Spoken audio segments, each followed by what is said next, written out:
um certificado, tá? Eles falaram que vai, enfim, acabando o curso, eles sistematizando todas as informações, vocês receberão o certificado, porque não é necessário perguntar ou pedir esse certificado. Ele demora um pouquinho, mas ele chega, tá? Então, eles pediram aí para fazer essa ponderação. É retirado no sistema? Agora eu não lembro, eu já recebi esse certificado. Tem que ter, isso, veio pelo e-mail, beleza, e tem que ter 75% de presença. Boa. A lista de presença vai correr aí daqui a pouco. Isso. Beleza. Sobre algumas coisinhas da aula passada, né, rapidamente, que a gente discute um pouquinho, né, daquela coisa difícil do narrador, né, o narrador do Rosa, do Graciliano, coisa pitoresca, principalmente nos Zelins. Tem um pessoal que já é da Letras que já conhece, mas tem um texto muito famoso, que é o Céu e o Inferno, do Alfredo Bozzi, que vai comparar alguns aspectos do Rosa com o Graciliano. Tá? Esse é um texto fundamental aí para quem quiser pensar a comparação entre o que o Antônio Cândido chamava o gordo e o magro, né? Porque o Graciliano era mais, enfim, magricela mesmo, mas é mais por conta do estilo, né? O estilo do Graciliano Ramos bem mais enxuto, né? Mais sintético, conciso. E o Rosa não. O Rosa é a prodigalidade linguística, né? É o mais. Então, O Céu e o Inferno do Alfredo Bozzi. É o nome de um livro, né? É um ensaio que dá nome a um livro dele, bem famoso. Outro ensaio que eu já comentei brevemente, mas eu vou falar de novo, é O Mundo Misturado, do Davi Arrigucci. É um ensaio pequeno, mas muito importante para entender de que modo o gênero romance no Rosa não é um gênero comum, ele vai misturar epopeia com causos locais, e vai também, nesse curto ensaio, mostrar como que a dialética do esclarecimento do Adorno aparece na fala do Riobaldo.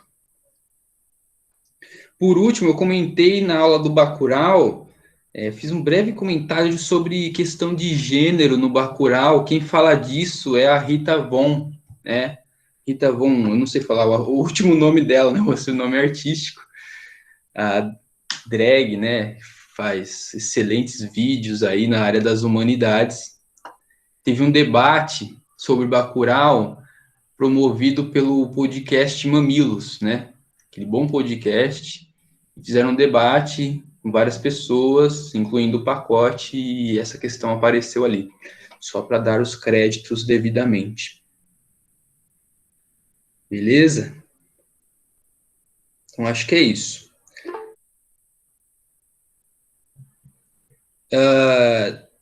Não tem texto que eu saiba, tem depoimentos, análises, porque ela é mais youtuber, né? Ela soltou isso no podcast e em outras vezes que ela falou do Bacurau, mas tudo em vídeo. Ela é da Letras, né? Sim. Beletrista. Massa. Beleza, então esses foram os recados, tá? Depois tem um recado. Isso mesmo, tempero drag. Tem um recado muito importante, o mais importante do nosso encontro, que eu vou dar antes do intervalo, para garantir que tenha o máximo de pessoas para ouvi-lo. Tá? De nada, Patrícia. Eu vou soltando conforme as coisas vão. Para o próximo encontro, o nosso último vai ser o Campo Geral, né? O Miguelin, a história do Miguelin. Depois eu vou Isso, esse mesmo, Daniel, exatamente. Depois eu vou sugerir textos complementares para discussão sobre o campo geral. Beleza? Tem muita gente aqui que não é de São Paulo. Campo geral aqui em São Paulo está muito em alta porque é livro obrigatório na FUVEST. Então é o livro do momento do Rosa. Não sei se em outro lugar também é.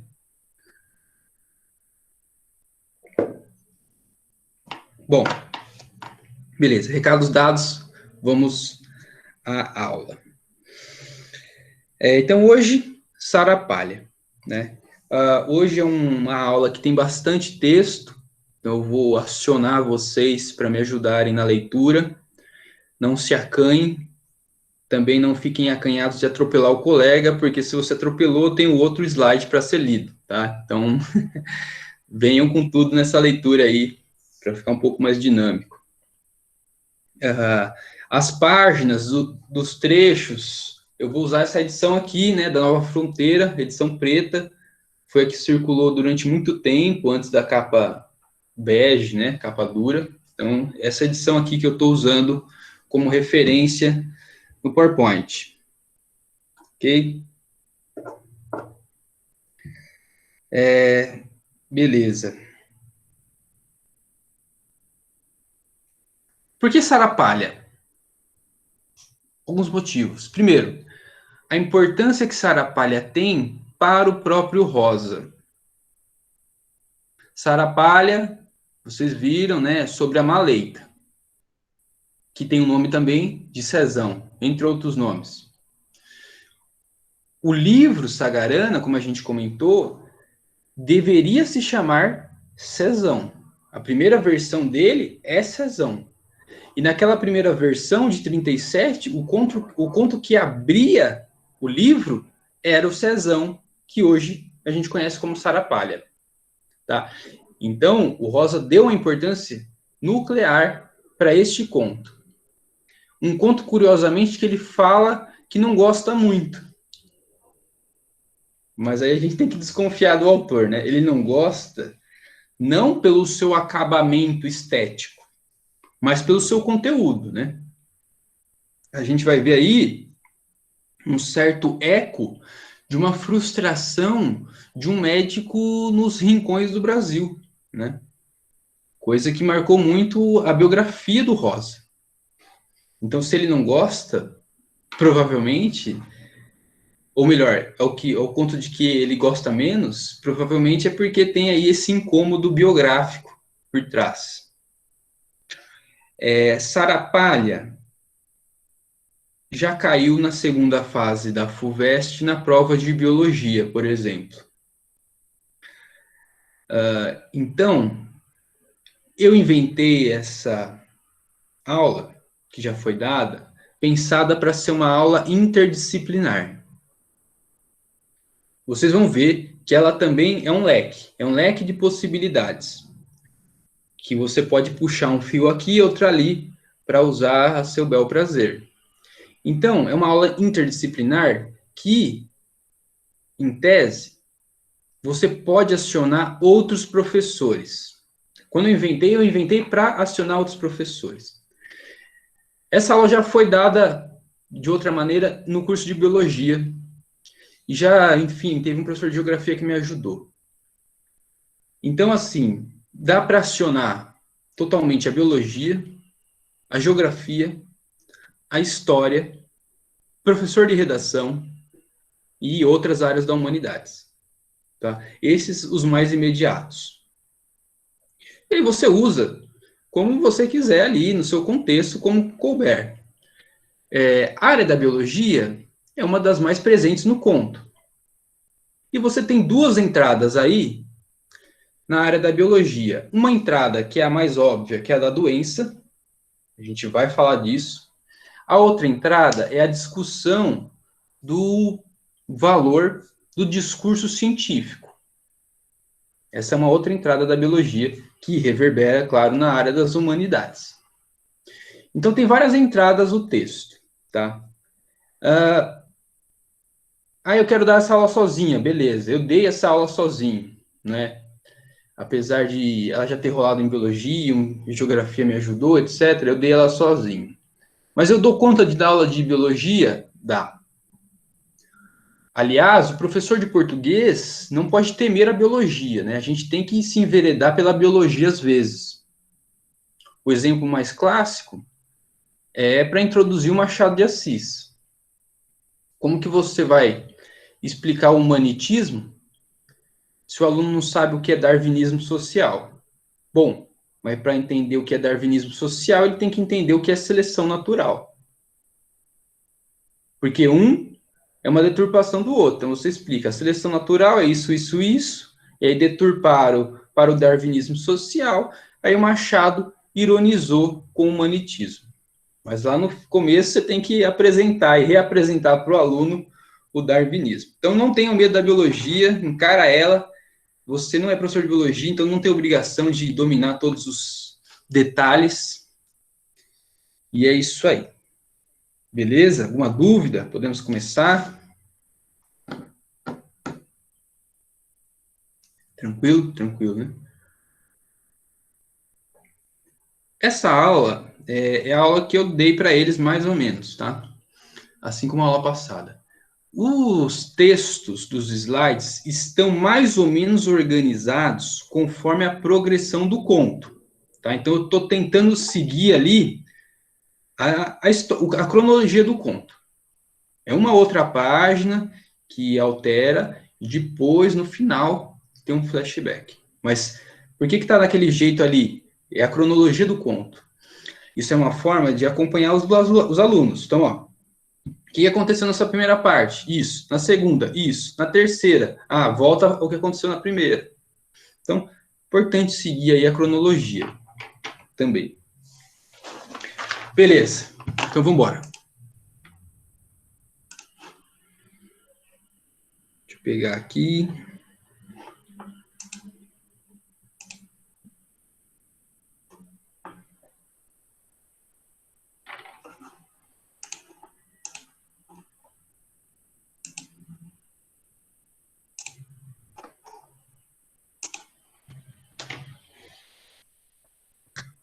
O computador tá meio lerdo hoje. Bom, Cezão, né, é o nome da aula, porque é o nome do livro e o nome da doença, o nome originário do livro, né? Rapidamente, vamos lembrar aí do nosso fundamental, né? A malária, ela tem 3 nomes mais conhecidos. A febre terçã, maleita e cezão, né?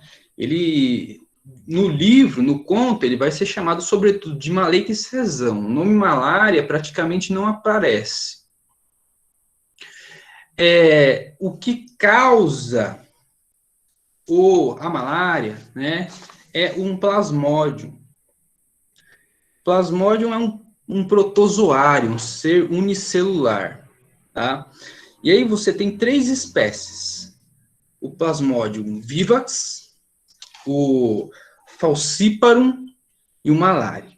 Tá? Esses são os 3 mais comuns, tem até um quarto, mas ele é mais incomum, principalmente no Brasil. Então, esses são os 3 espécies causadoras da malária. A transmissão é o mosquito, via mosquito, né? Do gênero aí, esse Anopheles. Por que a gente tem que entender essa parte da biologia, né? Porque isso é fundamental para entender o conto. Ok? Tem que ter esse respaldo. Beleza. Sintomas, né? Febres, calafrios, dor de cabeça no corpo, cansaço. Dimensão da doença, né? São mais de 400 mil mortes por ano, é um número bizarro, e mais de 200 milhões de casos por ano no mundo, né? Aqui nós temos a imagem aí da hemácia estourando, que eu vou explicar como que funciona, muito sinteticamente, o ciclo aí da malária. O tratamento é importante, que vai aparecer também no conto. Você tem que tomar um remédio para eliminar o plasmódio, tá? Profilaxia, como é que você vai evitar não seja picado. ok? Diminui a proliferação e as coisas mais básicas é não ser picado. Beleza. Aí já foi boa parte da parte de biologia que você tem que falar. Incidência da malária, tá? Ela se dá no mundo, sobretudo em regiões de clima equatorial e tropical, do ponto de vista natural, né? E do ponto de vista social, se concentra sobretudo em lugares subdesenvolvidos. A malária até voltou a um tema, né? Porque a Camila Pitanga pegou, tal. Enfim, Fantástico fez uma reportagem sobre ela. Mas essa é a incidência da malária. Não vou explicar todo esse esquema, mas vou fazer um resumo do que tem que ser entendido para entender o conto. Como que funciona o ciclo aí da malária? Então você vai lá, foi picado, desculpa, pelo mosquito. O mosquito vai liberar em você os plasmódios. Esses plasmódios vão entrar nas hemácias. As hemácias são os glóbulos vermelhos, né, que levam oxigênio. Beleza, eles entraram nas hemácias, eles vão começar a se reproduzir dentro da hemácia. E até que uma hora que eles vão estourar essa hemácia. O que é importante? Essa reprodução, ela é sincronizada. E aí, quando estoura todo mundo junto, né? Todas as hemácias ao mesmo tempo. Quando estoura todas ao mesmo tempo, você tem a febre. E aí, elas vão infectar outras hemácias, vão se reproduzir de novo, né? Vão estourar de novo e vai ter nova febre. Qual é o tempo desse processo? 3 a 2 dias. Por isso que é febre terçã, por isso que tem padrão, né? Porque o ciclo reprodutivo dura 3 dias, dependendo do plasmódio, ou 2 dias. Tá? Isso vai aparecer no conto também. Muito bem, você já deu a sua aula de biologia, você é professor de português, ou o professor de biologia deu esta parte, né? Um contexto aí da malária. Aí vai entrar o conto, finalmente, do Rosa. Deixa eu só pegar o horário aqui para controlar. Agora são 10 horas. Beleza. Então, vamos por partes. Sarapalha. O menor conto de Sagarana, né? Eu recomendo começar a ler Sagarana por Sarapalha. Se você começa, o aluno, principalmente do ensino médio, começa por Burrinho Pedrez, é pedir para ele ter trauma e desistir do livro, né? Burrinho Pedrez é um outro ritmo, é o maior, é difícil. Então, o ideal é começar por Sarapalha. 20 páginas, dá para entender o que está acontecendo, dá para se ambientar e depois vai para outros contos. Fica aí a dica para os futuros presentes alunos. Beleza, então os trechos menores eu vou ler. Tá? Ela veio de longe, do São Francisco. Um dia, tomou o caminho, entrou na boca aberta do Pará e pegou a subir. Cada ano avançava um punhado de léguas, mais perto, pertinho, fazendo medo no povo, porque era a Sezão da brava, da tremedeira que não desmontava, matando muita gente. Então houve gente tremendo com os primeiros acessos da Sezão. Então aqui o conto está falando da origem da malária, da Sezão, né? Ela vai ser mencionada, por exemplo, numa traga. O Joãozinho Bembem só encontra com o Inho Augusto porque ele estava desviando de uma região ali que estava dominada pela malária. Muito bem. Então aqui é um dos trechos iniciais. A gente já tem alguns elementos importantes, né? A gente vai ter uma narrativa extremamente melancólica. uma narrativa que vai mimetizar essa doença, e uma narrativa, do ponto de vista formal, vibrante. Como assim vibrante? Vibrante no sentido positivo? Não. No sentido literal, de vibrar, né? Vocês vão ver a recorrência de termos atrelados a essa tremedeira, né? Tremendo, tremendo, tremedeira. E a gente vai entender o porquê, ok? Mas aqui já se insinua a chave formal da obra, do conto. Esse conto que vai tremer, tá? Porque o sujeito está doente? Sim, mas entre outros fatores.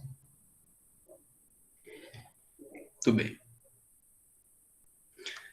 Talvez para o ano ela não volte, vá-se embora. Ficou. Quem foi-se embora foram os moradores. Os primeiros para o cemitério, os outros por aí afora, por esse mundo de meu Deus. Aqui já começa a se delinear, né, algo que vai reaparecer, um pouco das características daquela região. Uma região que vai ter prosperidade, mas que tem uma origem humilde. Uma região do sertão longe dos conceitos modernos e urbanos. Então, quando a Cezão aparece, a primeira coisa que se atribui ao problema ser resolvido é uma crença popular em Deus. Então, eles vão acreditar que Deus vai resolver. Não resolve. Vai aparecer mais de uma vez aí a menção a Deus. E aí, alguns vão para o cemitério, já que Deus não conseguiu resolver a malária. Depois, no fim, a galera vai embora. Tá? Então, inicialmente, nós temos aí uma região muito calcada nas crenças locais, o que vai gerar um choque, como vocês sabem, com a aparição do médico. Esses desenhos aqui estão na edição da José Olímpio. Alguém ia falar alguma coisa? Não? Tá. Desculpa, achei que eu tinha ouvido alguma coisa. Beleza. Continuando. O mosquito fêmea não ferroa de dia. Está dormindo, com a tromba repleta de maldades. Primo Ribeiro dormiu mal, e o outro não dorme quase nunca, o outro é o primo Argemiro.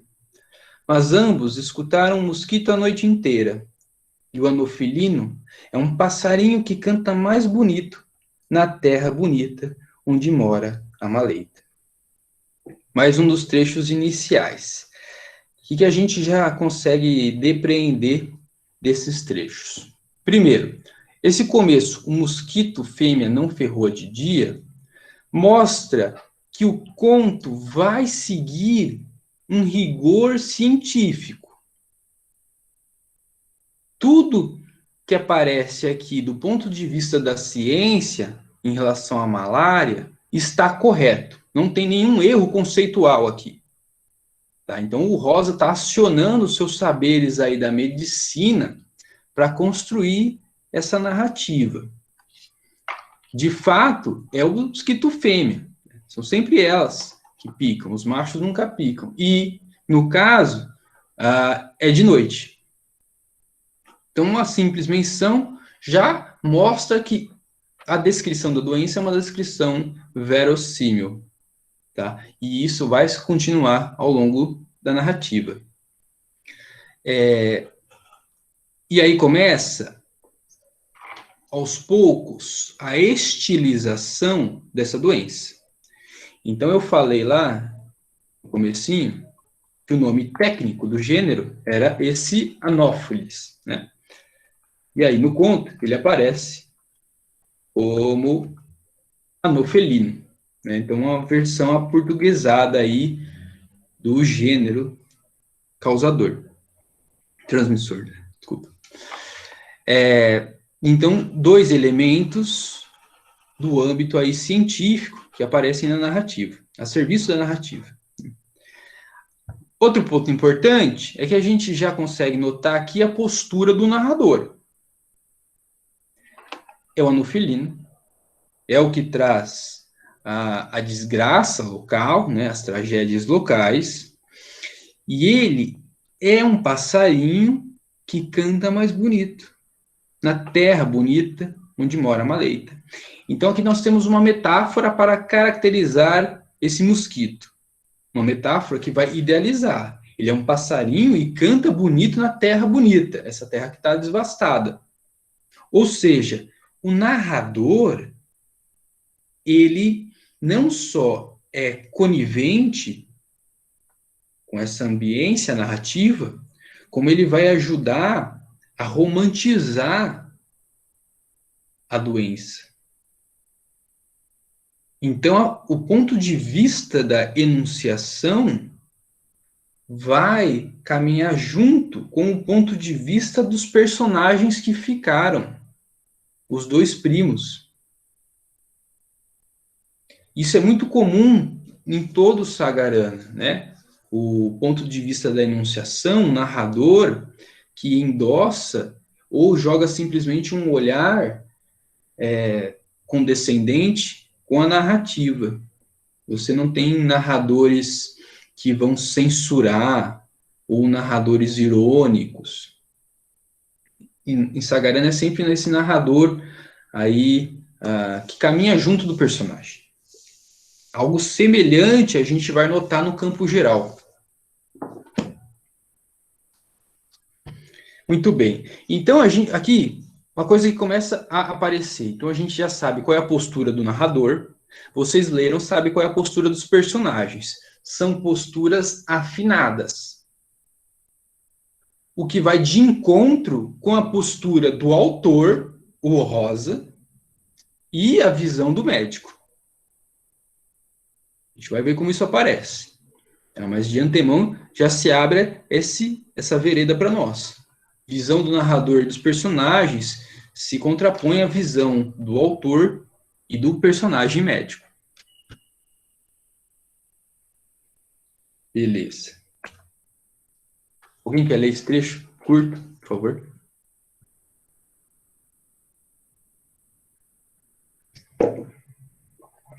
Posso ler? Por favor.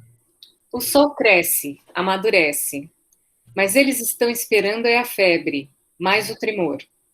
Primo Ribeiro parece um defunto. Sarro de amarelo na cara chupada, olhos sujos, desbrilhados, e as mãos pendulando, compondo o equilíbrio, sempre a escorar os lados, a lambeza do corpo. Mãos moles, sem firmeza, que deixam cair tudo quanto ele queira pegar. Baba, baba, cospe, cospe, vai ficando queixo no peito. Muito obrigado. Boa leitura, aliás. Aqui mais uma chave para entender a narrativa como um todo e, sobretudo, o desfecho. Gosto de usar umas cores também aí para mostrar para os alunos essa coisa mais visual. Então, o sol cresce e amadurece. É uma imagem muito poética, uma prosa poética, né? Ao mesmo tempo que rima, é uma imagem metafórica, esse sol que amadurece. Eles estão esperando a febre. Eles quem? Os primos. Mais o tremor. Vejam o tremor novamente. Primo Ribeiro parece um defunto, sarro de amarelo na cara, chupada, olhos sujos, desbilhados, as mãos pendulando, etc, etc. Beleza. O que a gente tem aqui inicialmente? Por que eu destaquei o amarelo, né? A gente tem uma relação progressiva. O sol cresce, esse sol amarelo cresce e amadurece. Então a imagem, né? O narrador está olhando para o espaço externo. Mas eles estão esperando a febre, então volta para os personagens. E esse personagem defunto tem o sarro, tem a cara amarelada, a pele amarelada, um dos sintomas aí da malária. Então, o que acontece aqui? A gente tem uma relação entre o homem e a natureza. Uma relação de continuidade. O amarelo do sol tem uma sua continuidade no amarelo do sujeito adoentado. Isso é uma cifra do desfecho do conto. Essa relação entre homem e natureza é a chave para entender o final. Tá? Uma relação de prolongamento. Um é um prolongamento do outro. Um prolongamento melancólico, né? Idealizante e melancólico. Então a gente tem uma prosa poética, o prolongamento da natureza, e aí, por fim, essa descrição do Primo Ribeiro, um defunto, depois esse sujeito que vai se retraindo, babando, cuspindo, né? Nós temos uma descrição grotesca, mórbida, fantasmagórica. Né? Eles parecem uns mortos-vivos, né? Uns defuntos andantes. Tanto que essa fantasmagoria vai voltar em outros momentos. Vou ler um trechinho aqui da 57. Mas Primo Ribeiro nunca teve esses olhos estúrdios e nem esse ar de fantasma. Então, a descrição fantasmagórica vai tentar dar dimensão aí da fatalidade do ambiente e dos personagens. Muito bem. Passando rápido aí, que eu acho que algumas partes podem dar boas discussões, vamos ver. Normalmente dá. Mas ele tem no baço 2 colmeias de bichinhos maldosos, que não se misturam, soltando enxames no sangue em dias alternados. Assim nunca precisa passar um dia sem tremer. Ora, aqui também mais um índice do rigor científico da doença na literatura. O que ele está falando aqui, o narrador? Que o personagem não fica um dia sem tremer. Bom, mas a febre não era terçã ou dupla? Sim. O que significa que ali estava tão assolado pela malária que ele foi infectado por mais de um plasmódio. Então pode ter o de 3, depois o de 2, e assim não para de ter a tremedeira nunca. Então, mais um índice aí da apreensão científica do caos. Tudo bem. Aí agora a coisa começa a ficar bem interessante, a meu ver. Então, enfim, eles estão a todo momento com febre. Tem os sintomas que a gente viu lá, né? Febre, cansaço, tremedeira. E aí também tem os sintomas do remédio. Então eles começam a ouvir um zumbido, né? Uma zoeira do quinino. Aí ele fala, é a zoeira do quinino, você está tomando demais. Aí depois, mais pra frente, é do remédio. Um dia ainda há de dar conta da danada. O quinino foi o primeiro remédio existente para a malária. E ele era um remédio extremamente tóxico. Gerava esses efeitos colaterais tão graves que a gente não vai saber se o que vem depois é efeito da febre, dos delírios de febre, ou efeito colateral do remédio. Agora as coisas vão se misturar, tá? O que vai acontecer daqui para frente. Deixa eu fechar aqui. O quinino, então, é esse primeiro remédio.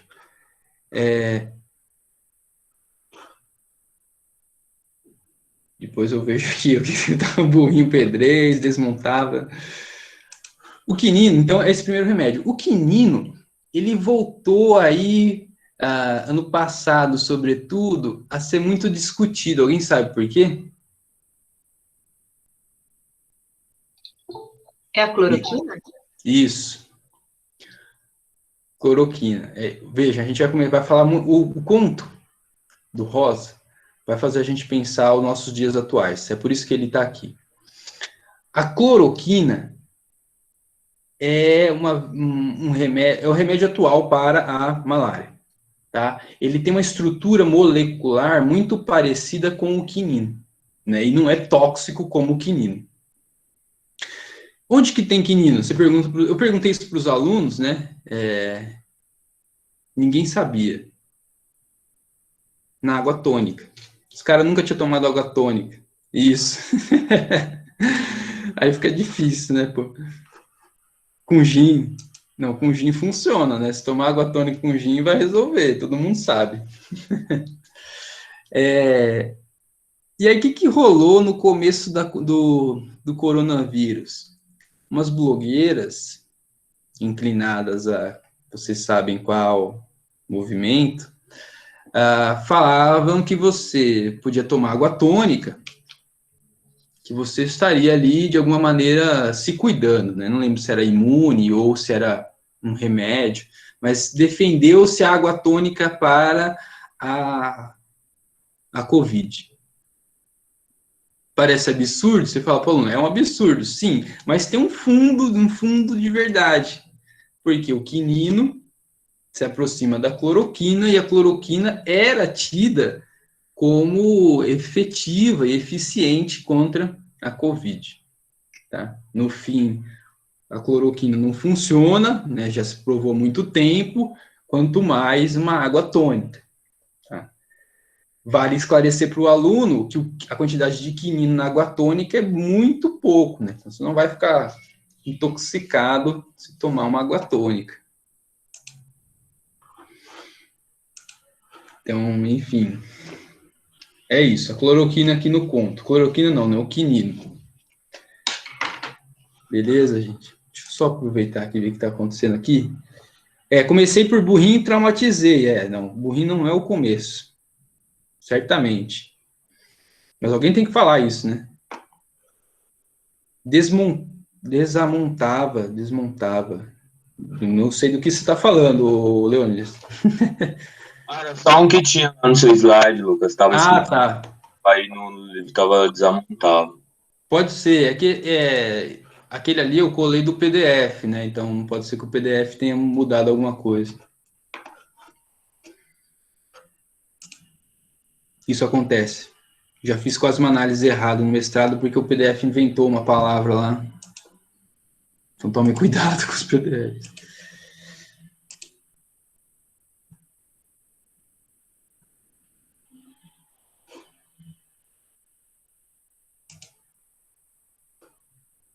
Estou apresentando? Estou. Muito bem. Então, agora, a gente vai ter uma estilização de várias consequências da maleita. Então, não dá para saber o que é efeito colateral do remédio, do quinino, e o que é efeito colateral da própria doença. Aí tem um trecho muito interessante, que é esse daqui. Tá? Vou pedir novamente alguém, por favor, ler. Não estou vendo quem está se manifestando, então... Posso ler, Lucas? Vai. Leone. Vem soturno e sombrio. Enquanto as fêmeas sugam, todos os machos montam guarda, psalmodiando tremido, numa nota única, em tom de dó. E uma a uma, aquelas já fartas de sangue, abrem recitativo, esvoaçantes uma oitava mais baixo, em meiga voz de descante, na orgia crepuscular. Mas se ele vem na hora do silêncio, quando o quinino zumbi na cabeça do febrento, é para consolar, sopra aqui e acolá, um gemido ondulado e sem pouso. Parece que se ausenta, mas está ali mesmo. A gente chega em sentir-lhe os feixes de coxas e pernas, em linhas quebradas, fazendo cócegas longas. Arrasta um fio, fino e longínquo, de gonzo, fanho e ferrenho, que vem do longe e vai dar no longe. Estica ainda mais o fiapo amarelo de surdina. Depois o enrola e desenrola, zonzo, ninando. E quando a febre toma conta do corpo todo, ele aparece, dentro da gente, uma música santa, de outro mundo.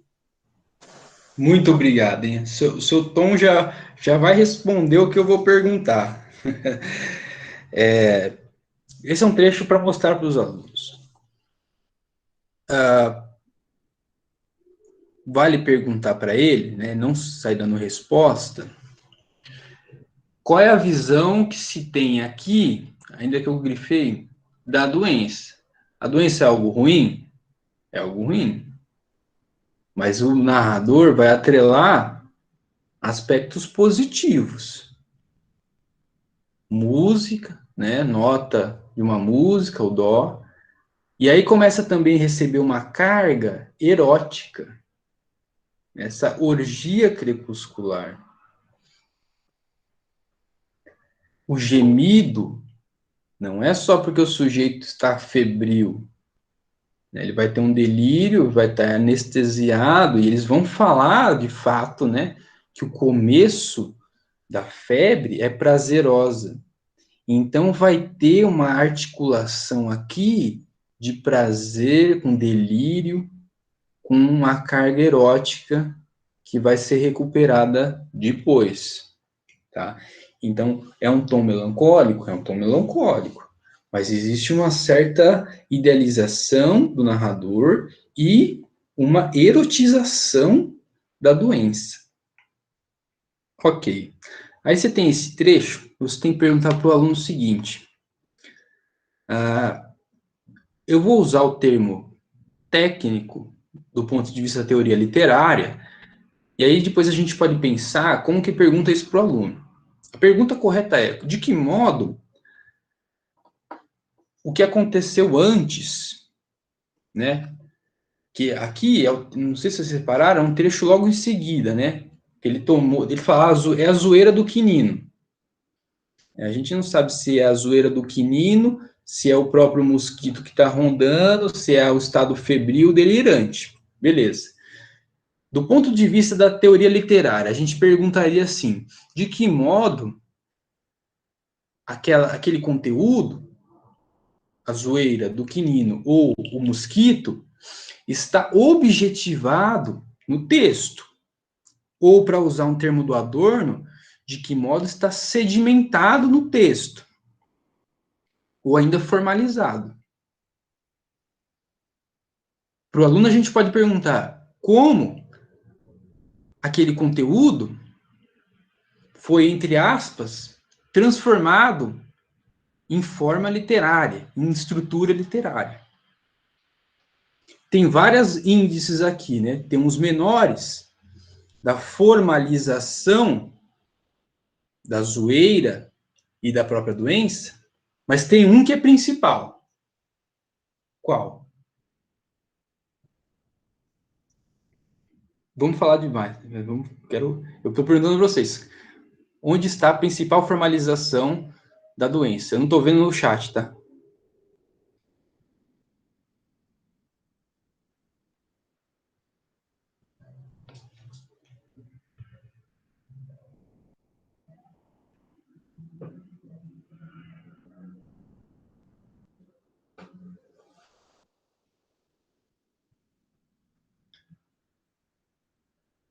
Alguém? Pensando? Estamos pensando aqui, calma. Ler é uma operação de caça, né?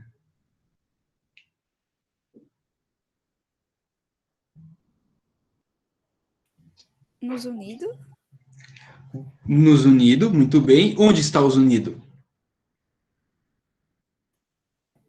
Tipo, quem escuta é o cara que tá com febre, né? Mas pode ser do remédio, do bicho mesmo, ou da febre. Exato. Então você percebeu assim, é os Unidos, né? Tem os Unidos ali. É isso que está formalizado. Perfeito.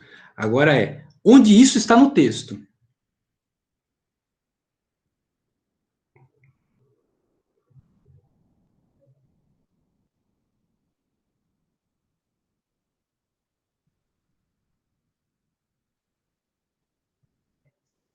Deixar vocês pensarem. Não é fácil, tá? Tipo, tem hora que ele fala que sopra, tem hora que ele fala que é um gemido. Ele descreve, né? De várias formas. Seria isso. Também. Deixa eu só. Peraí. Calma aí. Então, a parte da descrição, vocabulário, tá aí, perfeito, mas não é o principal. Vai, Leonis. Eu não consigo mais ver nada, a não ser o movimento de uma relação sexual aí agora. A parte elástica sobressai muito mais agora. Sabe quando você visualiza o negócio e não consegue mais desver? Pronto, aí. Sei. Mas essa parte sexual, para o aluno pode parecer bizarro, mas com os outros trechos, que vai voltar à sexualidade, ele vai falar, é verdade. Para o aluno, né? Eu queria comentar isso depois. Beleza. Mas agora eu quero... Você leu a resposta, cara. Aparece no próprio epígrafe do texto. Tem lá canta, canta, ai, ai, ai. A epígrafe tem tudo a ver, perfeito. A epígrafe, vou ler aqui, ó. Ela dá o tom, né? Canta, canta, canarinho. Então, ela já tinha sido comparado com um canarinho, né? E uma idealização. E esse ai, ai, ai, esse lamento, né? Mas também esse gozo aí. Ok, certo, boa referência. Mas vocês não mostraram ainda de que modo aquilo que eu não vi aí quem perguntou, quem respondeu, esse zunindo, essa doença, está formalizado no texto. Eu sei que é difícil, né? Tipo, Já colocaram no chat. o quê? Eu acho que já colocaram no chat. Fala aí, Aline, lê aí pra mim. Na própria construção do texto, com os verbos e termos que arrastam para o leitor. Também tem a Sim, Marília, que ela meio que disse uma oitava mais baixo em mega voz descante, só para aqui e acolá.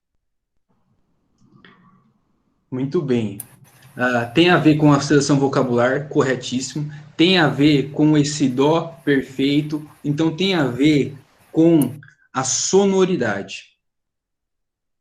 Tanto que aqui aparece um dó e depois é uma música santa, uma idealização transcendental. Então a chave está aí, na sonoridade do texto. Além de todos esses trechos de vocabulário. Como eu falei, são vários, mas tem um que é principal. Olha para o som do texto. Lucas, Fala. eu tô achando a literação do F uma das possibilidades. Ele fala, né? Arrasta um fio fino, longínquo, fanho, ferrenho. Certo também. Já abriu o caminho para acertar o principal. Esse, você vai ver, tá certo. Mas tem um outro que tem mais do que a literação do F. O F está articulado com o que você falou, corretíssimo. E você leu a resposta.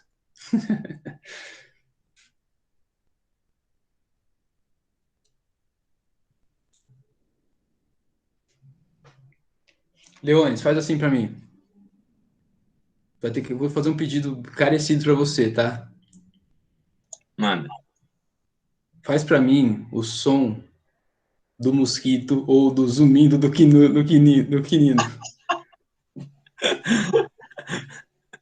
Imagina, velho. Não, faz aí, pô. Onomatopeia. Só tá gravando, não tem problema. Só vai pro YouTube. Que isso? Alguém vai fazer para mim? Faz aí. Faz, Leones. Rapidinho. Sem chance, Lucas. Isso, obrigado. Fizeram, né? O que você tem aí nesse zoom? Um Z e um. Um é o quê? Uma vogal nasalizada. O texto todo, esse trecho todo, ele tem uma assonância de vogais nasalizadas. Essa é a grande formalização, né? Você aprender o som do zunindo ali, seja do mosquito, seja do quinino, no texto. O som foi sedimentado no texto. E aí é uma assonância. Mas o aluno pergunta, mas tem o O e o M, né? Ou até tem uns, não sei se tem tio aqui, acho que não. Aí você explica. A vogal nasalizada, esse em, in, on, você marca ou com MN ou com tio. Beleza? Era aqui que eu queria que a gente chegasse. Ô, Lucas, Pode falar. ele, nesse trecho, ele já dá a dica ali na palavra psalmodiando, né? Que vem de salmo, de salmodiar, nesse sentido, né? Sim, eu imagino aqui que talvez seja até um neologismo, né, do plasmode, né, como se fosse um plasmodiando, né, que ele escreveu assim. Eu fui procurar o significado, nos dicionários modernos não tem. Eu achei naquele dicionário antigo, e aí ele fala em recitar salmos, né, sem alterar a inflexão. Aí ele leva a psalmear, né, que é entoar tristemente, cantar, né, sem inflexão de voz, que está ligado muito aos salmos religiosos até, né? Então, acho que ele já dá a dica aí nesse trecho, né? Nessa palavra, desculpa. Não, legal, muito interessante. Eu não sabia, não. Vou até anotar aqui. Tudo a ver. Tanto que termina com a música santa, né? Essa idealização final aí do som. Muito obrigado. Então, assim, ó.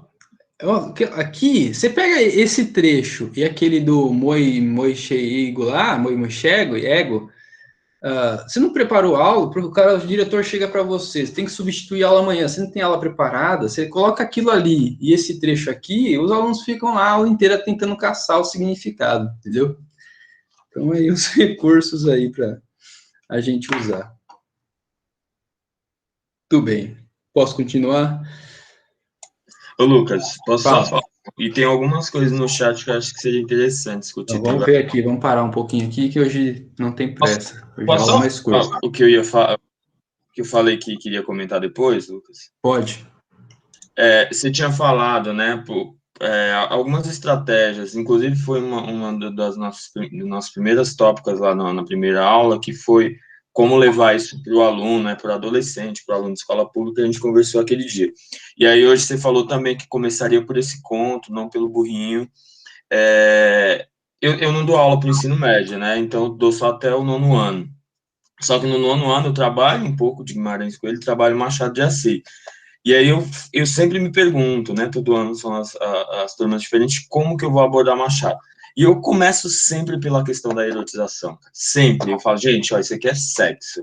E aí, adolescente, né? Com certeza, ali já começa tudo. Então, esse eu acho que seria um trecho que eu começaria com certeza. E não falaria de doença, não falaria de. Se você puder voltar lá no trecho de novo, Lucas, porque tem alguns trechos que você destacou, mas eu acho que tem várias outras coisas também. Eles adoram muito. Tinha uma professora, né, quando os alunos estavam conversando muito, ela fazia assim, ó, sexo, sexo, sexo. E é exatamente isso, né? Aqui, por exemplo, eu mostraria esse trecho e eu começaria falando, ó, enquanto as fêmeas sugam todos os machos, eu falaria, por exemplo, da orgia, aqui das pernas entrelaçadas e, por fim, esse dentro da gente e o gozo, que é essa música santa, né? Então, eu acho que é sempre uma estratégia muito válida quando a gente lida com adolescente. Acho que talvez isso no ensino médio daria bem menos problema e eles ficariam muito mais afoitos e muito mais interessados nisso. Depois, eu traria todas as outras discussões que o conto oferece. E aí eu já falaria da epígrafe, como a gente já falou, né? Falaria, por exemplo, dessa romantização, da doença e do amor, que é uma discussão até do possível adultério, de tudo isso, que eu acho que eles se interessam demais. Por exemplo, os contos, que a gente trabalha alguns contos do Machado, né, no 9º ano. Todos os contos, eu começo minha aula escrevendo na lousa o nome dos 2 camaradas e da mulher no meio, né, da Missa do Galo, agora não vou lembrar o nome dos contos, mas o principal que eu começo é a Missa do Galo. Era isso. Legal, eu acho absolutamente válido, né, o que você falou. Então, concordo totalmente. Eu também invisto em sexo no 9º ano, parece até essa frase, se alguém tirar do contexto. Quando eu trabalho com 2 irmãos do Milton Ratum, né? E acho que realmente, assim, parece que a gente tem que legitimar a nossa área, né? Porque fica até uma pressão, às vezes, institucional, porque vocês têm que escolher uns livros mais legais para os alunos, né? Não pode escolher livro chato. Então fica essa pressão aí de que, como se a literatura tivesse que necessariamente ser algo fluido, fácil, prazeroso, né? E o prazer vem quando a gente entende a técnica. Beleza. Aí você coloca um texto mais denso e a gente tem que dar, sem dúvida, esse somebody love, né? Se desdobrar. Então, o que vocês estão? Vocês estão tudo louco aí na puberdade, então a gente vai falar de sexo. Acho, enfim, perfeito. Perfeito. Alguém quer acrescentar a parte sexual?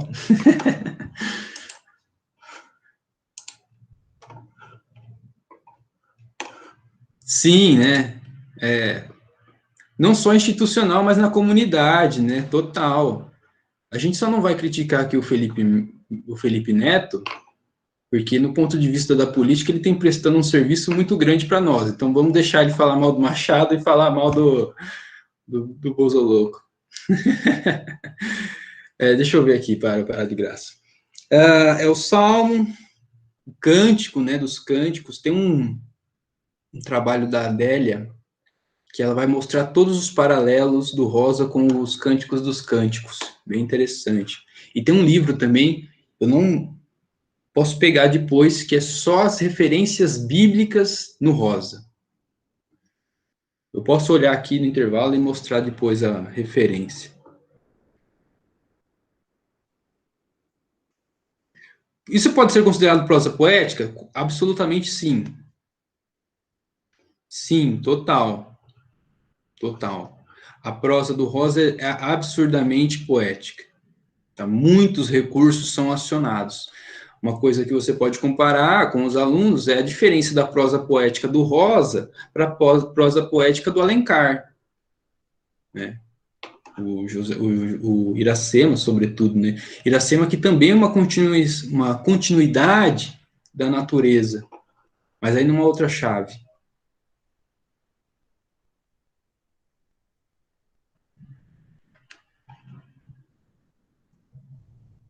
Inclusive, Salmos, em algumas línguas, tem a letra P. Não sei se o som em inglês. Legal.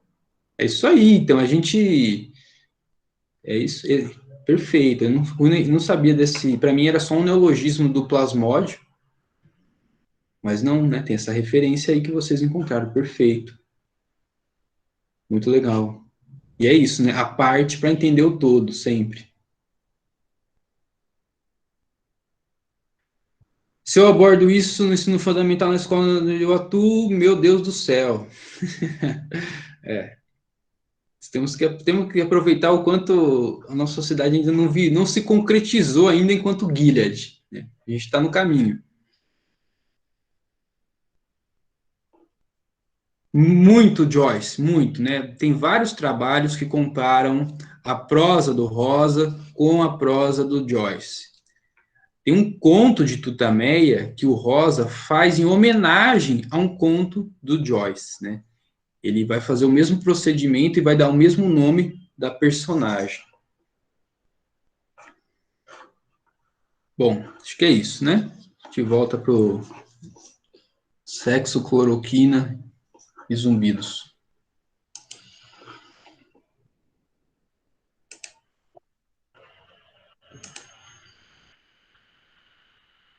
Qual é o título? Eu vou ver. Eu de cabeça eu não lembro, mas eu vejo no intervalo e coloco, tá bom? Se eu esquecer, você me lembra.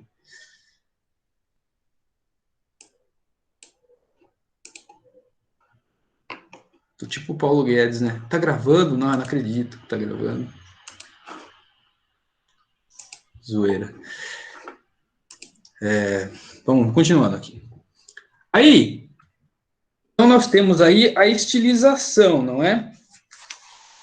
Por quê? Que tem um monte de nasais, porque tem os gemidos eróticos e porque os sujeitos estão gemendo ali com a febre, estão sofrendo, né? Então, vale marcar esta ambiguidade para os alunos.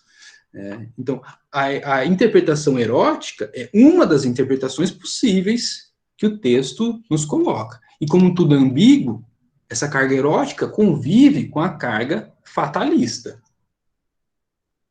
Isso é muito masoquista, sim, e masoquismo, a gente vai ver, é um dos traços dos primos. Então, a gente vai também notando uma carga aqui psicanalítica no conto. Também vai aparecendo aos poucos. Deixa eu só ver aqui. Eu estou apresentando? Estou no slide 17. Ok.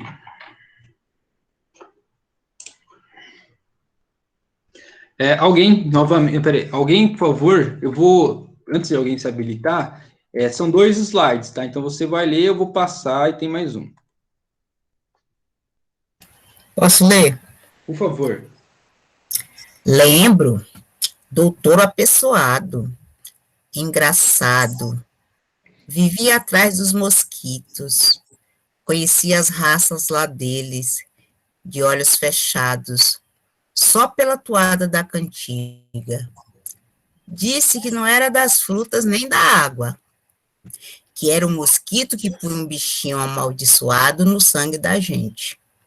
Ninguém não acreditou. E então ele ficou bravo. Pois não foi? Comeu goiaba, comeu melancia da beira do rio, bebeu água do Pará e não teve nada. Depois dormiu sem cortinado, com janela aberta. Apanhou a intermitente, mas o povo ficou acreditando. O pessoal estava todo sentado nas portas das casas, batendo queixo. Ele ajuntou a gente. Estava muito triste. Falou: não adianta tomar remédio, porque o mosquito torna a picar. Todos têm que se mudar daqui. Mas andem depressa, pelo amor de Deus. Foi no tempo do seu Major Vilhena. Tiroteio com 3 mortes. Muito obrigado, hein? Não sei quem que leu, quem foi o seu nome, desculpa, que eu não estou vendo. Ângela. Ângela, já uma pegada de contadora de histórias, hein? Eu sou contadora de histórias. Olha aí. Arrasou, Ângela, arrasou. Perfeito. Obrigada, perfeito. obrigada. Perfeito. Muito bem, então vamos analisar essa contação de história. Então aqui é o trecho que o doutor aparece, né? A figura do doutor, como eu disse, é uma figura constante na obra do Rosa. Sempre esse sujeito que parece estranho no contexto local, né? Um sujeito que detém um saber moderno e urbano, que geralmente se choca com os saberes locais. Então, esse doutor vai, né, ele vai mostrar para o pessoal que a crença de que a Malaya estava, ele fala assim, não está na fruta, nem na água, né, não adianta, né, vocês têm que sair daqui. O pessoal não acreditou, né, ninguém não acreditou. Então ele ficou bravo, não foi, comeu a goiaba, comeu a melancia na beira do rio, bebeu a água. Então ele faz aquilo para provar para o pessoal que a doença não está ligado à alimentação no geral, né? Ele vai explicar, então vocês têm que ir embora daqui. Aí o povo ficou acreditando, ele fala, estava todo mundo sentado, né, batendo o queixo, então a recorrência da tremedeira, é um conto vibrante, tudo vibra a todo momento. Ele ajuntou a gente, estava muito triste, falou, não adianta tomar remédio, o tal do quinino, o mosquito volta a picar, né? Vocês têm que ir embora daqui, não tem o que fazer.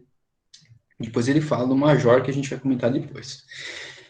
Então aqui a gente tem algo muito interessante. Deixa eu fechar aqui. O que é essa figura aqui do médico? Concretiza-se aquela diferença que eu marquei no começo. O ponto de vista do narrador está afinado com o dos personagens, dos primos, né? O ponto de vista do autor está afinado com o do médico. O médico tem uma visão científica da coisa. Deus não vai ajudar, não está na goiaba, não está na bebida. Vocês têm que ir embora. O pessoal não acredita no discurso dele.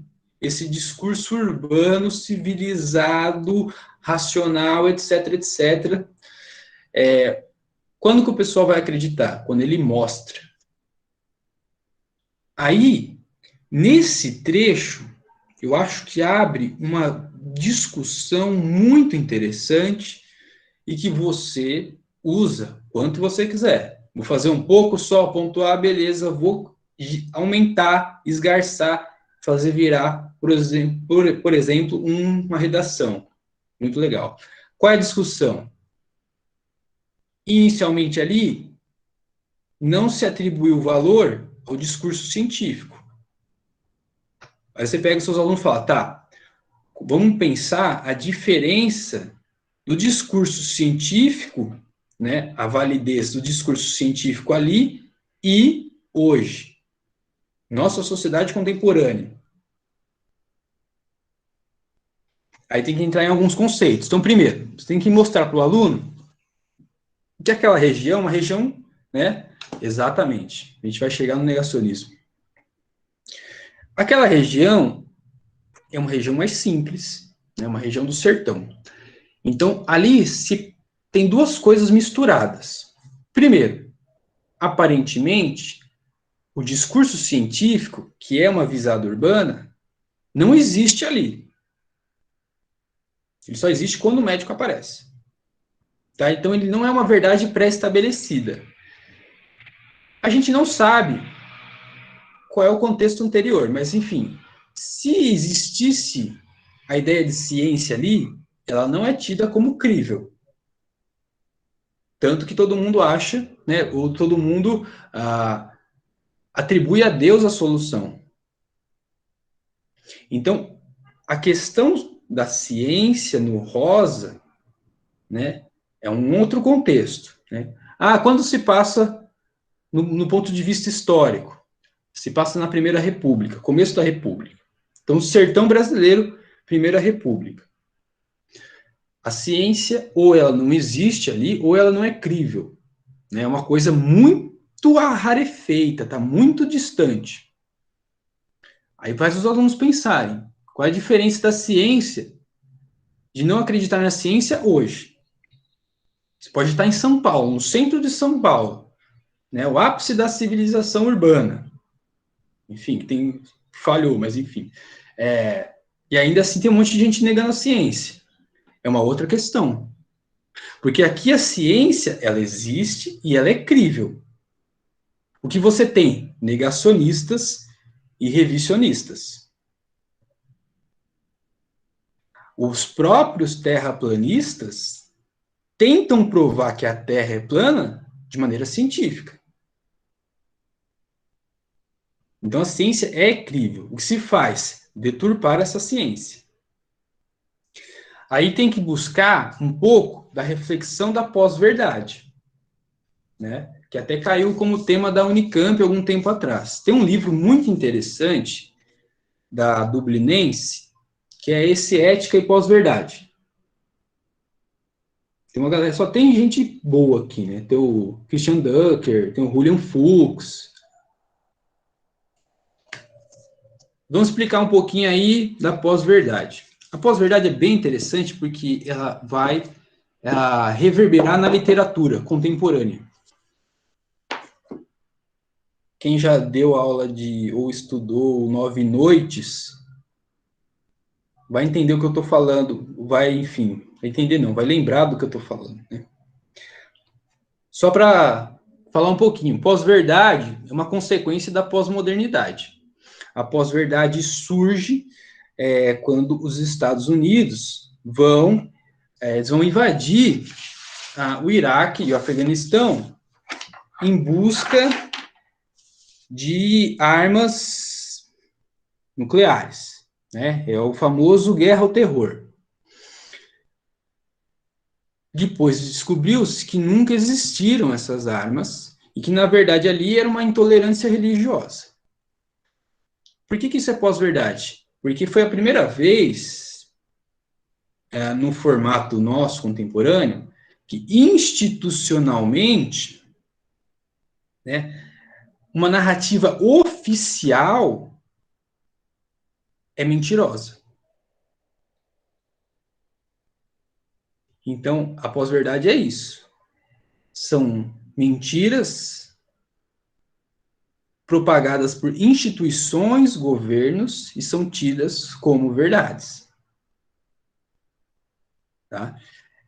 Já existia isso na época do nazismo? Já existia, né? Sei lá, os caras negando o Holocausto. Mas ela toma uma forma final com o governo norte-americano.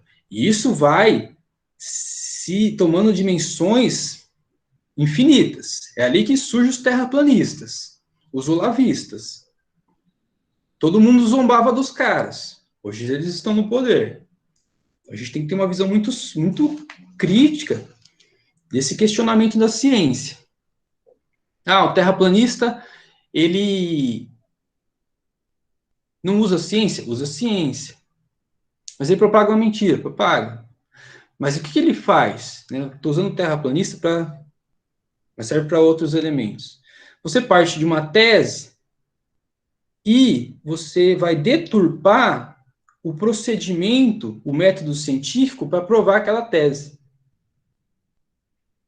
Outro elemento, você nega verdades factuais. Isso é negacionismo.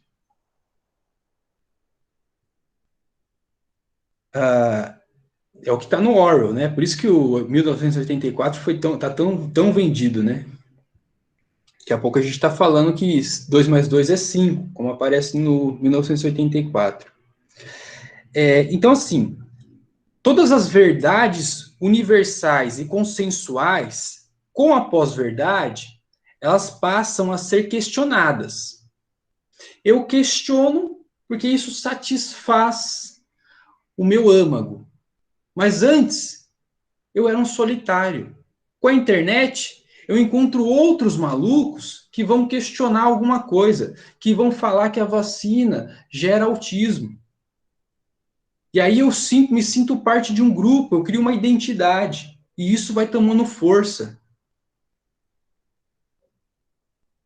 Então a pós-verdade, ela sempre existiu, mas ela explode com as mídias sociais.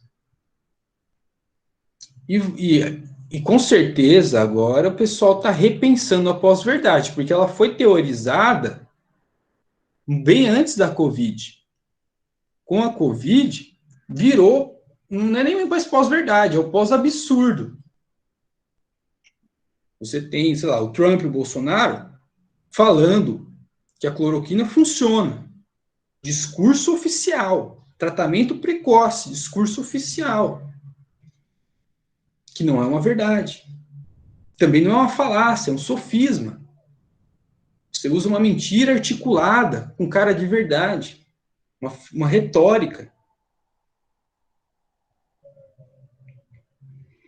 Enfim. Então você traz essa discussão, né? Isso pode virar uma redação, já que já foi tema da Unicamp. Tá, o que isso tem a ver com a literatura? O que acontece a partir dos anos 2000? Uma tendência da literatura contemporânea mundial, e que aparece muito no Nove Noites, do Bernardo Carvalho.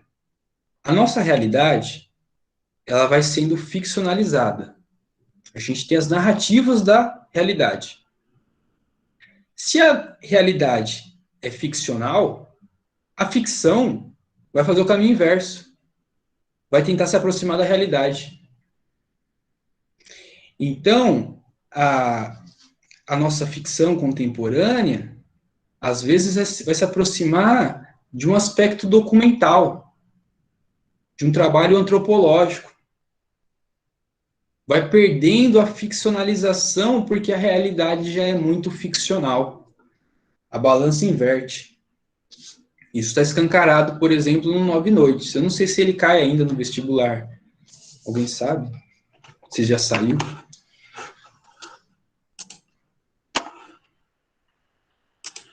Cai.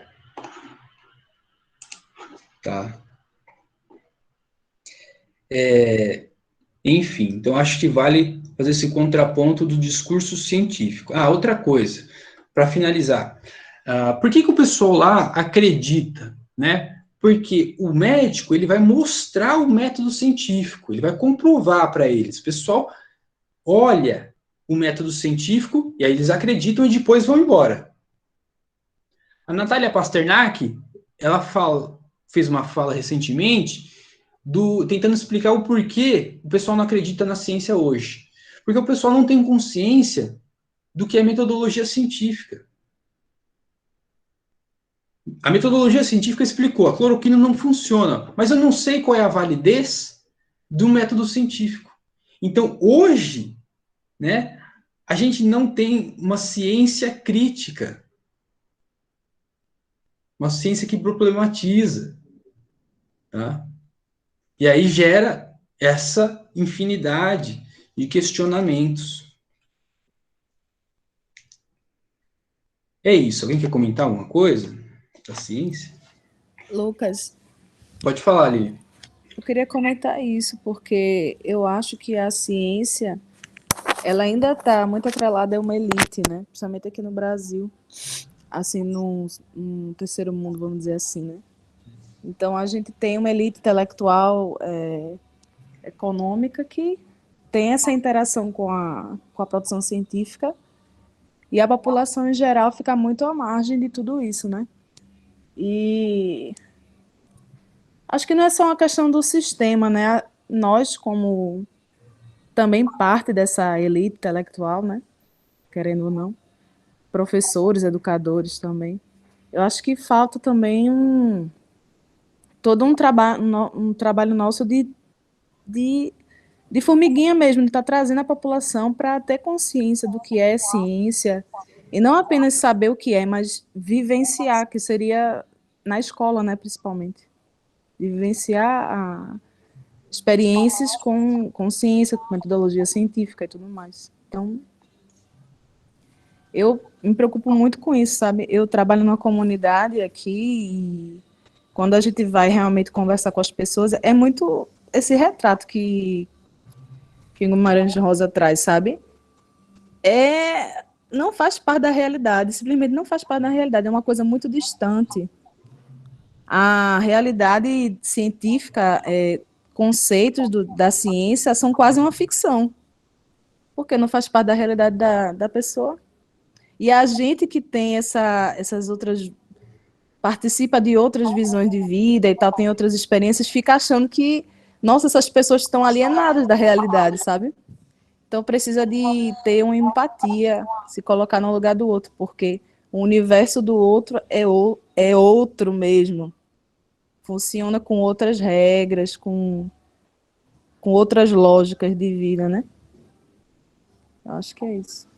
Perfeitas colocações, perfeitas, né?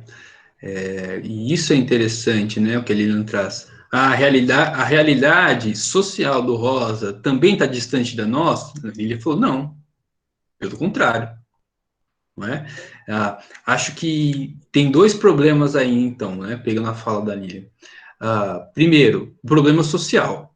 Todo conhecimento chega só para uma elite. Nós aqui estamos conversando porque tivemos acesso a esse privilégio social.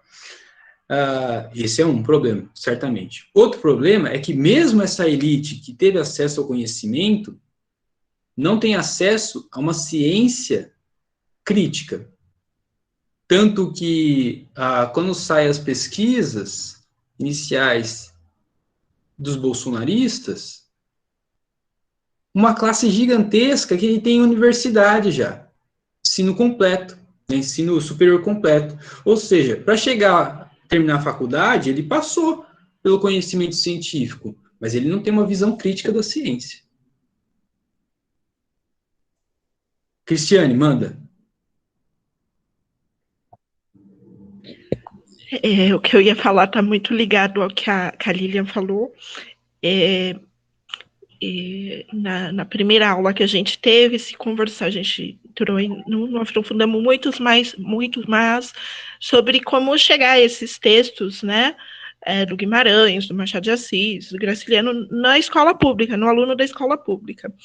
Eu penso sempre que o melhor caminho é aproximando da realidade deles, né?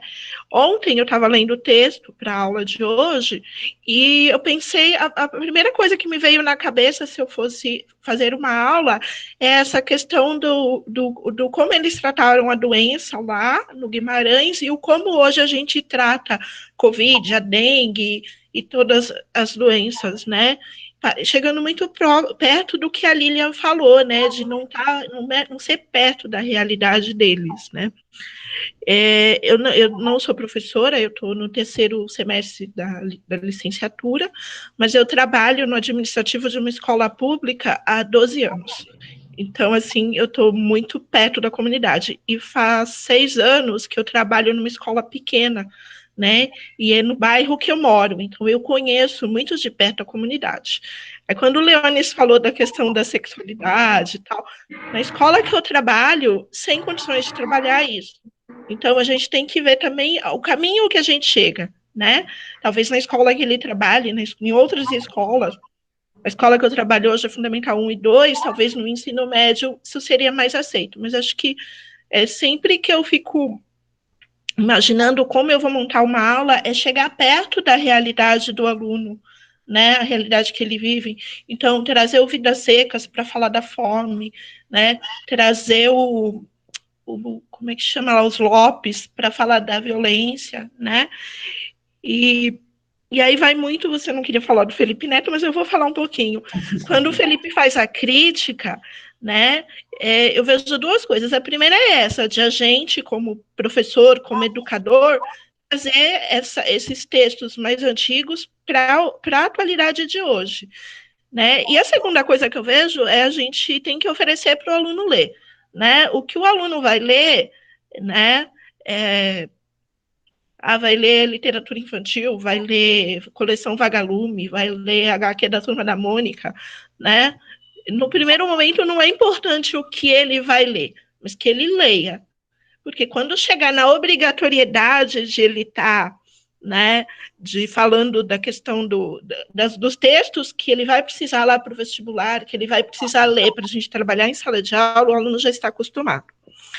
E uma outra coisa que eu queria falar também, a questão, eu estou fazendo um projeto para a faculdade, e eu meio que destrinchei a parte de língua portuguesa do Fundamental 2 para poder escrever.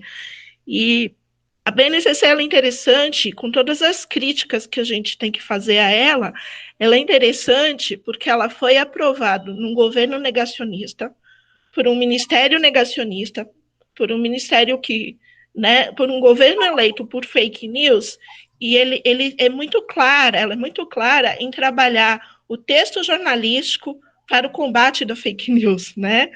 É uma contrassenso aí não para nós professores isso é bem interessante, né?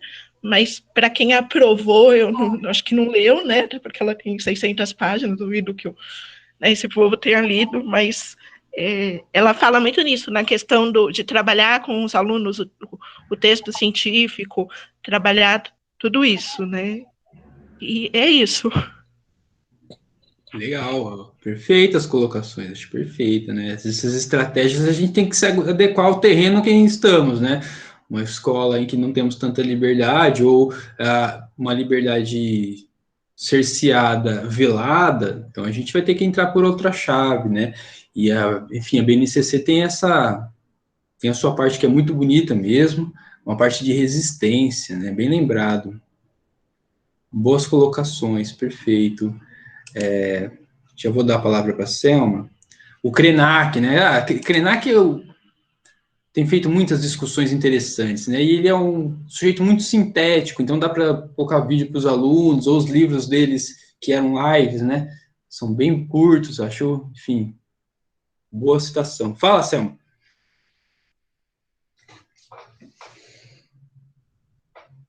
Seu áudio está fechado.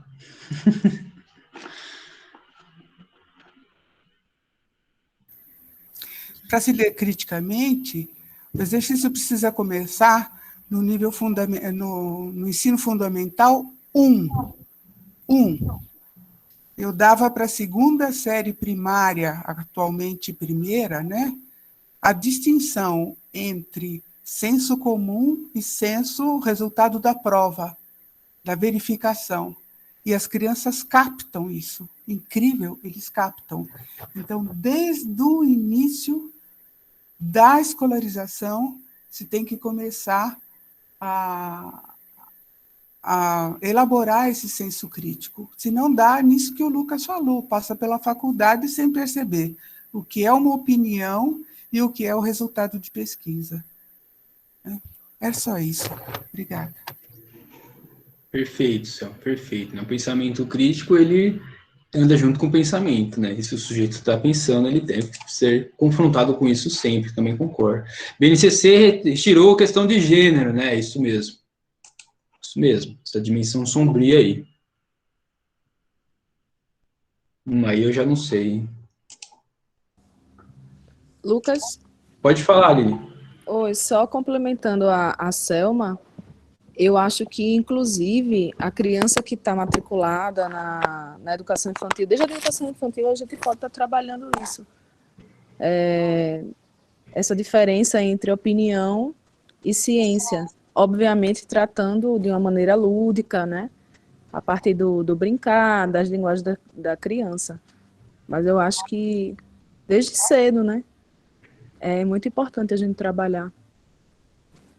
Perfeito. Alguém mais quer comentar alguma coisa? Lucas, quero. Vai, Luiz. Eu acho que essa discussão vai muito no que o Antônio Cândido chamava de direito à literatura, né? Eu me recordava aqui, quando vocês estavam falando, de um vídeo que ele comenta, né? De alguns trabalhadores que fizeram uma experiência de levar alguns livros para alguns trabalhadores, livros do romance proletário, que se fazia na União Soviética, né? E aí os trabalhadores, não, a gente quer ler Dostoiévski, né? Enfim, ele comenta isso num vídeo, eu achei bem interessante também o que vocês comentaram. Em relação ao conto, na análise que você fez e que também os colegas comentam, né, as discussões aqui comentaram, eu achei bem interessante a questão da narração, quando ela parte num pressuposto de uma visão mais romantizada, né? Eu tentei, não sei, na minha cabeça, fazer uma associação com o histórico de atleta, né? Então, se eu pegar isso aí, eu tenho um histórico de atleta que vai me fazer, né? Enfim, isso não é tanto assim, né? Essa Covid, ela não é tão onerosa assim, né? Até uma visão assim de que eu sou forte, né? Eu não sei, talvez eu vi nessa brutalidade também do que o Rosa traz, né? Nessa visão das personagens dele, né? E aí, quando a gente confronta isso com a medicina e com a ciência, diz assim, não, bom, vou te provar isso, né? Acho que no Rosa a gente tem uma visão ainda mais, talvez mais otimista, né? Porque no Rosa ele conseguiu, né? Aqui o doutor conseguiu mostrar esse método, né? Hoje, acho que mesmo a gente tendo todo esse acesso que tem, muita gente ainda não acredita, né? E até hoje a gente tem esse negacionismo, assim, inclusive entre familiares e tudo mais, que a gente consegue ver que é um absurdo, né? Em pleno século XXI, 2021, com toda essa crise, pessoas morrendo aí, né? Uma média de quase 3 mil pessoas por dia, a gente vendo esse negacionismo ainda, né? Um presidente que até pouco tempo não usava nem máscara, né? Perfeito, Luiz. Perfeito. O que a Luiz comentou, né, do vídeo do Cândido, o Antônio Cândido está comentando, ele está sintetizando o texto dele, Direito à Literatura, né, e é exatamente esse exemplo que o Luiz deu. Esse texto, ele vai entrar com tudo na semana que vem, tá? Então eu vou segurar um pouco dele, porque ele vai ajudar a gente a entender o campo geral. Eu vou até recomendar que quem não leu, leia o texto inteiro, porque o vídeo, ele é muito bom, mas ele escolhe algumas partes. Escolhe as principais, mas só algumas partes. Boa lembrança. E achei bem interessante o que você falou, né, Luiz? Comparar com o aluno, né? Embora seja problemático falar de governo na escola. Mas, enfim, de um lado, você tem, dos dois lados, bolsonarismo e no Rosa, uma, digamos, não problematização da doença. De um lado, quando ele fala sou atleta, etc., você tem uma atenuação do problema, né? Existe um esforço para atenuar esse problema. Do lado do rosa, você tem uma romantização, né? Existe um lirismo entrelaçado a esse problema. Eu acho que vale para os alunos pensar isso, de um lado a atenuação, de outro a romantização. Uma romantização até, em última instância, como compensação da precariedade local. Vale antes. Então, eu ia falar sobre o direito à literatura, mas eu ia falar, acho que na segunda parte, quando a gente chegasse nos diálogos, né, dos primos, sobretudo em relação à fabulação, à contação de história, a importância disso. Porque, para mim, para além da questão do amor romântico ali, né, idealizado, tem uma questão muito forte da literatura ali, né? Porque o Cândido, nesse texto, o Cândido diz que ninguém consegue viver sem literatura, né? Não literatura no sentido que é acadêmico, ou que a gente está falando de texto literário, mas no sentido de fabular, de criar, de contar, né? Ali é muito forte isso, porque eu vejo que o primo, qual que é o nome do outro? O outro. Ribeiro. O Ribeiro, ele fica perguntando, né? Para além do masoquismo, ele conta para mim, mas conta. Para mim tem muito essa questão da contação, né? De pensar, de imaginar, né? Que a gente vê lá nas Mil e Uma Noites, né? Que é aquilo que salva, por exemplo, aquela sociedade, esse fato que o Cândido vai dizer que é impossível se viver sem. Perfeito, enfim, vocês estão querendo dar spoiler da próxima aula, mas o campo geral, então já vamos entrar, né? A fabulação de que Cândido fala, eu vou retomar isso na próxima semana, tá?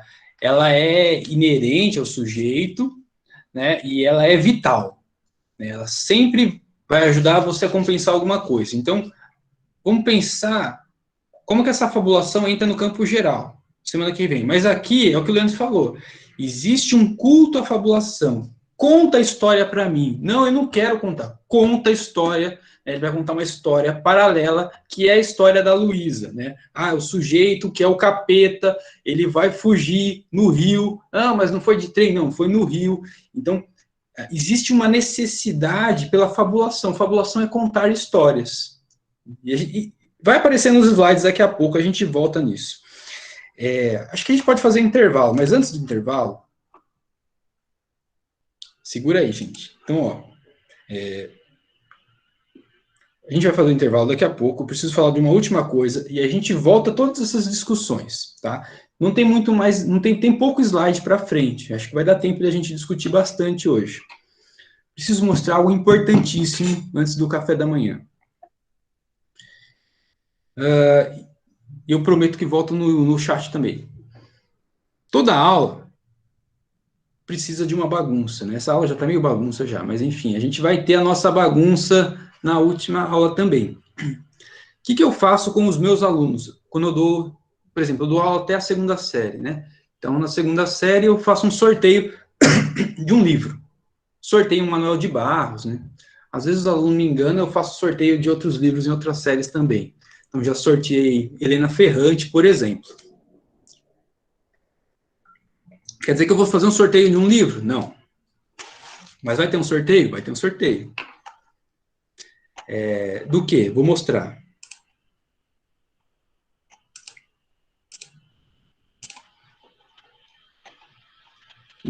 Vou soltar. Eu solto depois do intervalo, tá?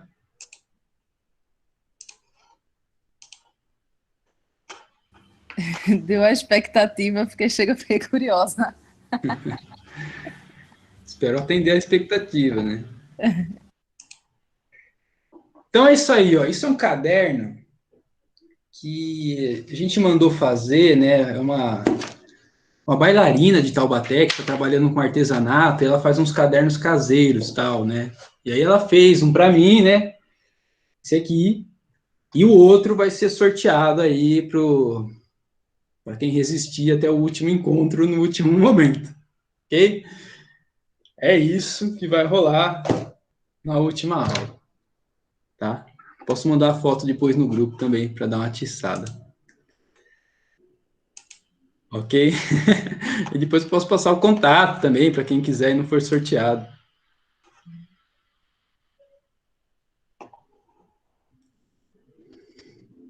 Tive que apertar a campainha, faz parte. Então, gente, vou fazer um break, a gente volta. Eu volto aí, prometo olhar